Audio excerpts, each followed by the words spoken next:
जो call recording थी उसमें मुफ्ती सालिम इशाती साहब का सबसे बड़ा इश्काल ये था कि हमने मौलाना साद साहब को बिदअती करार दिया, और उसकी वजह हमने ये बताई थी कि मौलाना साद साहब वसाइल और ज़राए को मकासिद का दर्जा दे रहे हैं, तो वसाइल को मकासिद का दर्जा देना गलत है। यह निकलना कोई ज़रूरी नहीं है, तो यह आपका ख्याल सहाबा इकराम और आप वसल्लम के तरीक़े तरबियत और उनके तरीक़े दावत के आपका ख्याल बिल्कुल उसके खिलाफ है। मैं क्या बताऊँ, निकलना भी ज़ात मकसूद है। आप कहते हैं निकलना दीन के लिए है, मैं कहता हूँ निकलना भी ज़ात मकसूद है। इस पर मौलाना सालिम साहब ने अल्लामा इब्नुल क़य्यिम रहमतुल्लाह अलैह की एक इबारत पेश की, वसीलतुल मक़सूद ताबिअतुन लिल मक़सूद व किलाहुमा मक़सूद, और अपने वीडियोज़ में भी इस कायदे को बार बार दोहराया। शरीयत का कायदा है वसीलतुल मक़सूद ताबिअतुन लिल मक़सूद व किलाहुमा मक़सूद, कि मक़सूद का जो वसीला होता है वो मक़सूद के ताबे होकर दोनों मक़सूद बन जाते हैं।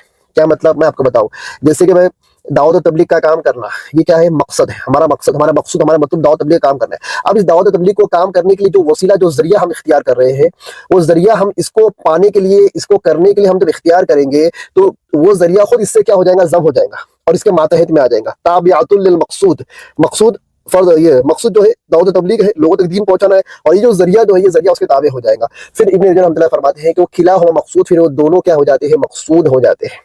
अल्लामा इब्नुल क़य्यिम ने अपनी इस किताब आलामुल मुवक्किईन में एक फसल कायम की है सद्दुज़ ज़राए के उन्वान से। इसी फसल में उन्होंने ये कायदा लिखा है कि वसीलतुल मक़सूद ताबिअतुन लिल मक़सूद व किलाहुमा मक़सूद। मुफ्ती सालिम इशाती साहब अल्लामा इब्नुल क़य्यिम रहमतुल्लाह अलैह की इस इबारत को दिखाकर लोगों को धोखा दे रहे हैं, और बिल्कुल इसी इबारत के बाद वाला जो जुमला है, मैंने येलो मार्कर से 2 लाइन पर निशान लगाया है, तो जो नीचे वाली जो लाइन है उसको मुफ्ती सालिम साहब छुपा रहे हैं। ये जो कायदा है कि वसीलतुल मक़सूद ताबिअतुन लिल मक़सूद व किलाहुमा मक़सूद, इस कायदे को लिखने के बाद अल्लामा इब्नुल क़य्यिम रहमतुल्लाह अलैह फौरन लिखते हैं लाकिन्नहु मक़सूदुन क़स्दल गायात व हिय मक़सूदतुन क़स्दल वसाइल। लो मुफ्ती सालिम साहब, मसला हो गया हल कि अगर कोई चीज मकसूद का वसीला बनने की वजह से, मकसूद का जरिया बनने की वजह से मकसूद के ताबे होकर वो खुद मकसूद बन भी जाए, तो अल्लामा इब्नुल क़य्यिम आगे लिख रहे हैं लाकिन्नहु मक़सूदुन क़स्दल गायात व हिय मक़सूदतुन क़स्दल वसाइल, कि मकसूद की जो शान होगी वो गायात वाली शान होगी, यानी उसमें मकसदियत की शान होगी, और वसाइल और जराए जो उस मकसूद के ताबे हैं उनकी शान वसाइल वाली होगी, यानी वो असल मकसूद के बराबर नहीं हो जाएंगे। ये है पूरी इबारत और अल्लामा इब्नुल क़य्यिम अल जौज़िया के कायदे की वज़ाहत खुद उन्हीं के कलम से और खुद उन्हीं की किताब में। तो मुफ्ती सालिम साहब आधा कायदा दिखाते हो और आधा छुपाते हो, ऐसा धोखा उम्मत को मत दो। अब खुलासा क्या हुआ कि हमने जो बात कही थी कि वसाइल वसाइल होते हैं